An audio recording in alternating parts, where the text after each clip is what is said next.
सभी का मेरे YouTube चैनल पर हार्दिक स्वागत है। माता रानी की कृपा सदा आप और आपके परिवारजनों पर बनी रहे। 6 अप्रैल बुधवार के दिन माँ दुर्गा के 5वें स्वरूप यानी कि माँ स्कंद माता की पूजा की जाएगी।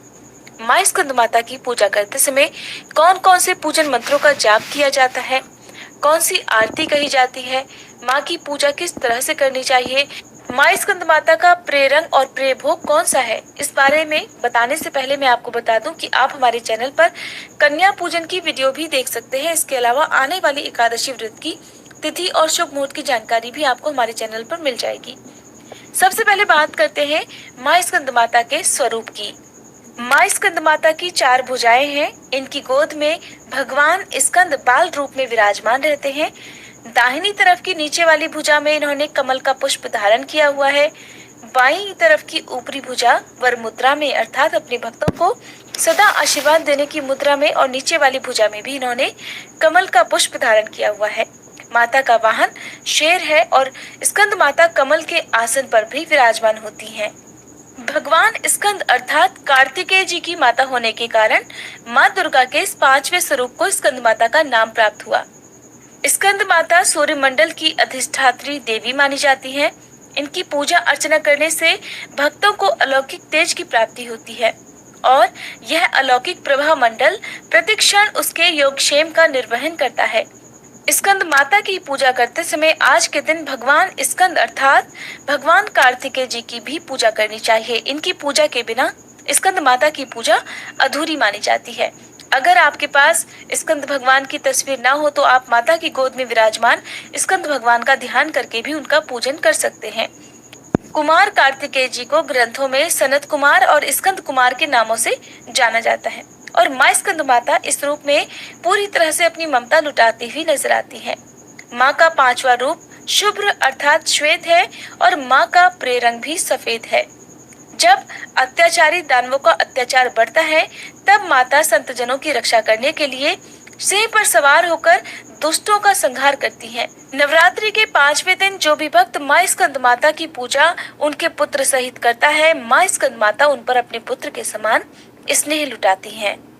देवी की पूजा करने से असंभव से असंभव कार्य भी संभव हो जाता है। बुरी शक्तियों का नाश होता है और बुरी नजर से मुक्ति भी मिलती है। स्कंद माता की पूजा करने के लिए सुबह ब्रह्म मुहूर्त में उठकर या सूर्योदय से पहले उठकर स्नान आदि से निवृत्त होकर साफ स्वच्छ वस्त्र धारण करने चाहिए। अगर संभव हो तो आज के दिन आपको सफेद रंग के वस्त्र पहनकर पूजा करनी चाहिए, नहीं तो आप हल्के रंग के वस्त्रों का प्रयोग भी पूजा करते समय कर सकते हैं। फिर हर दिन की तरह हाथ में जल या पुष्प लेकर माँ स्कंद माता की पूजा करने का या व्रत रखने का संकल्प लिया जाता है। सूर्य देवता को जल अर्पित किया जाता है और फिर माँ स्कंद माता की पूजा की जाती है। स्कंद माता को स्नान कराया जाता है या गंगा जल के छींटे दिए जाते हैं और उसके बाद उनका श्रृंगार किया जाता है। श्रृंगार के साथ ही तिलक लगाया जाता है, धूप दीप जलाया जाता है और भगवान स्कंद की भी पूजा की जाती है, उन्हें भी तिलक लगाया जाता है। इस प्रकार सफेद रंग के फूल माँ को अर्पित किए जाते हैं और माँ का प्रिय भोग आज के दिन केला होता है। यदि माँ को आप सच्चे मन से केले का फल अर्पित करते हैं तो माँ उसे बड़ी खुशी खुशी स्वीकार लेती हैं और अपने भक्तों की सारी मुरादें भी पूरी करती हैं।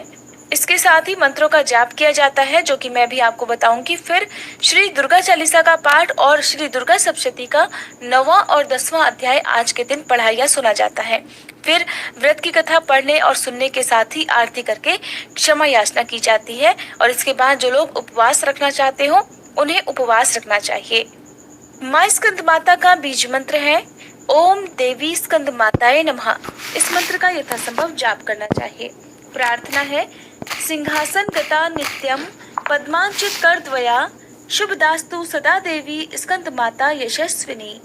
इसके साथ ही स्तुति की जाती है। स्तुति है या देवी सर्वभूतेषु माँ स्कंद माता रूपेण संस्थिता नमस्तस्यै नमस्तस्यै नमस्तस्यै नमो नमः। आज के दिन स्कंद माता की पूजा करने के साथ ही स्कंद माता का आशीर्वाद प्राप्त करने के लिए किसी छोटे बच्चे को उनकी जरूरत का सामान उपहार में देना चाहिए, क्योंकि स्कंद माता अपनी गोद में अपने पुत्र को सदा विराजमान करे रखती हैं। ऐसे में जो लोग छोटे बच्चों पर अपने पुत्र की तरह प्यार बरसाते हैं उन पर माँ सदा आशीर्वाद बनाए रखती हैं, उनकी सारी मनोकामनाएं भी पूर्ण करती हैं और उनके परिवारजनों को हर दुख हर परेशानी से बचाए रखती हैं। अब हर बार की तरह ऊपर स्क्रीन पर आप माँ स्कंद माता की आरती भी पढ़ सकते हैं। स्कंद माता की पूजा करते समय इस आरती को आप हमेशा कहें। स्कंद माता से प्रार्थना करें कि वो आप और आपके बच्चों की सदा रक्षा करें।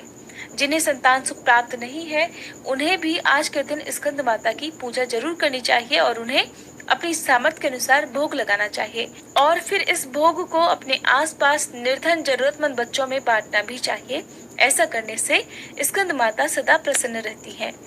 ये थी स्कंद माता की पूजा विधि की जानकारी। व्रत कथा की जानकारी आपको अगली वीडियो में मिलेगी।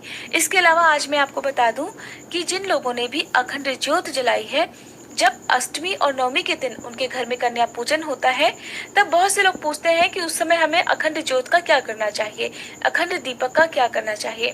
तो मैं आपको बता दूं कि आपके घर में जिस दिन भी कन्या पूजन होता हो, आप उस दिन तक अखंड दीपक में घी या तेल डालें और उसके बाद तेल डालना बंद कर दें।